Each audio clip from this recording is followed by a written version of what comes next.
talk about the history of video games, there's a couple games that you have to talk about, like Pong and Pac-Man and Super Mario Brothers, that really influenced the entire video game industry. And Xevious is one of those titles. Xevious influenced the vertical shooting game genre more than any other game, and is, in my opinion, one of the best video games ever made. And incredibly challenging, frustrating, and enjoyable all at the same time. This game was released in 1982 and has fortunately seen a comeback on Xbox Live. And I think Xbox Live is tremendous, and the Xbox Live Arcade, bringing back the old school games from the 80s and platformers from the 90s. And I can't say enough good things about Xbox Live. Not only does it bring back these great old school games, but it brings them back in high definition. You can play them through your HDMI cable into an HD TV, and it's just tremendous. Xevious is presented in its original native aspect ratio as you would have played it in the arcade, which is like a television laid on its side. It probably looks very familiar to those of you who have played games like Raiden, and there's so many games in this genre now. As a general rule, I think they're more popular in Japan than they are over here in the States, and I think that's unfortunate, because I personally like this genre a great deal. It's challenging, it's fun.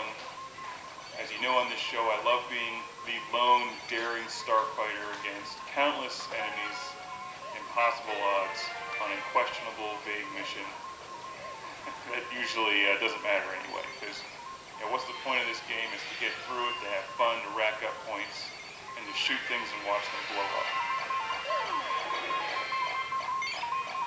Xevious came out in the arcade in 1982 and has since been seen on game systems like the Atari 7800 and the NES. And in fact, the original Classic Game Room series, we reviewed the Atari 7800 version and a version for the PlayStation, which they remade. As you can see from the screen, you have two different weapon options. And that's one of the things that makes Xevious unique. But for starters here, you have your lasers, your twin cannons, I think they're lasers, maybe they call them something else, and your bombs. So you have to shoot your enemies in the air, and also bomb the enemies on the ground. And they're all shooting at you from different directions, and it's very challenging. What makes this game decidedly different from Raiden 3, for instance, which is one I recently reviewed, is that you can't power up your weapons to have this arsenal that fills the entire screen with your weaponry. You're basically limited to the two weapons that you start with.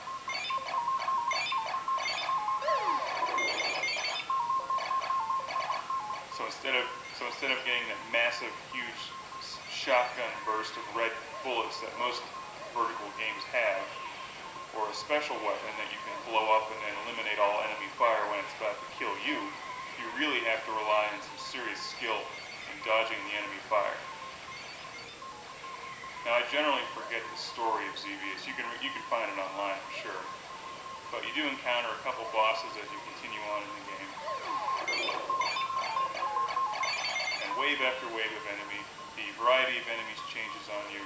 And my favorite part of this game, something I've loved since I was a kid and played this on my Atari 7800, is those spinning metal plates that come at you. And at the time, those were just amazing. That kind of graphics in a video game was just unbelievable.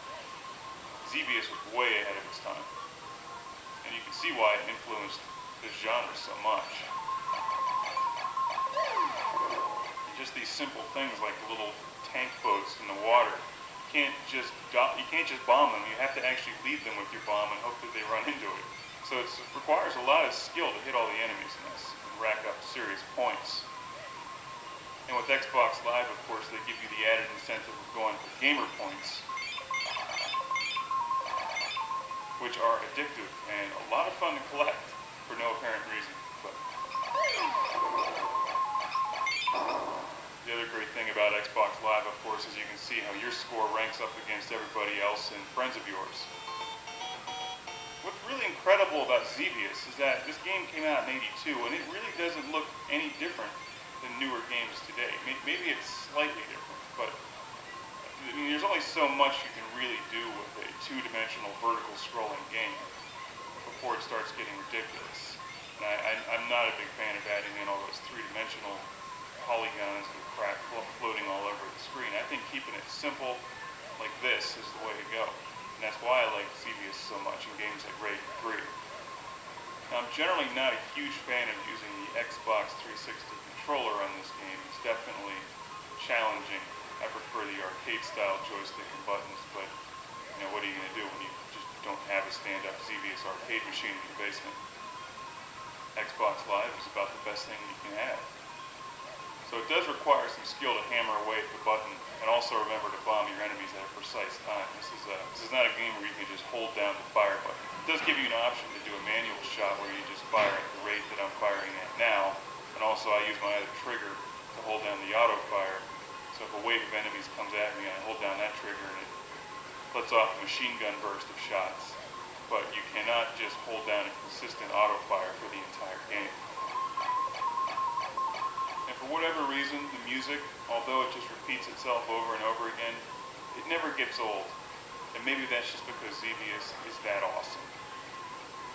Here are the metal plates. And just look at those. 20 years ago, that was incredible. They're tough too. You have to dodge those things. You can't blow them up, so you have to dodge them.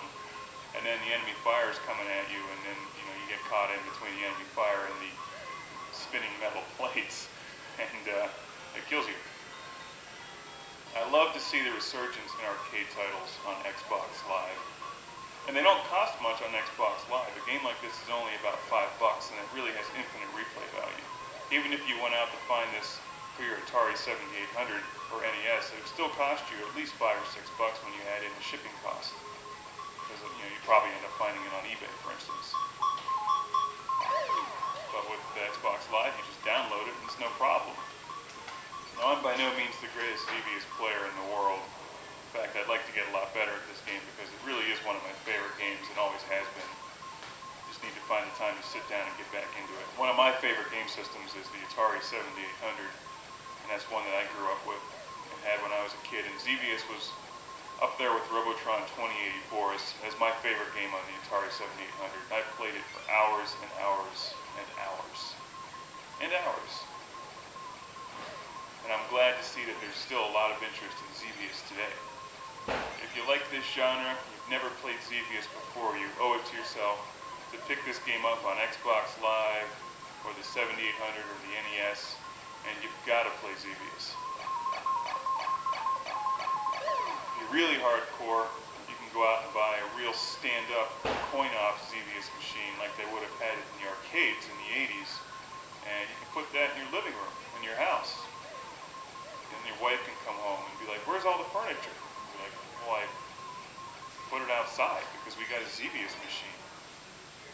And she may start to get red and get mad at you. Well, why do you need furniture when you have a Xevious machine? The whole point is to stand there and play Xevious. I mean, it's only common sense.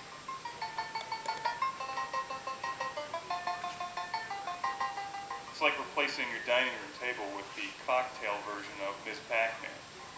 You can eat on that Ms. Pac-Man machine and play Ms. Pac-Man at the same time. Hell, it worked at Pizza Hut.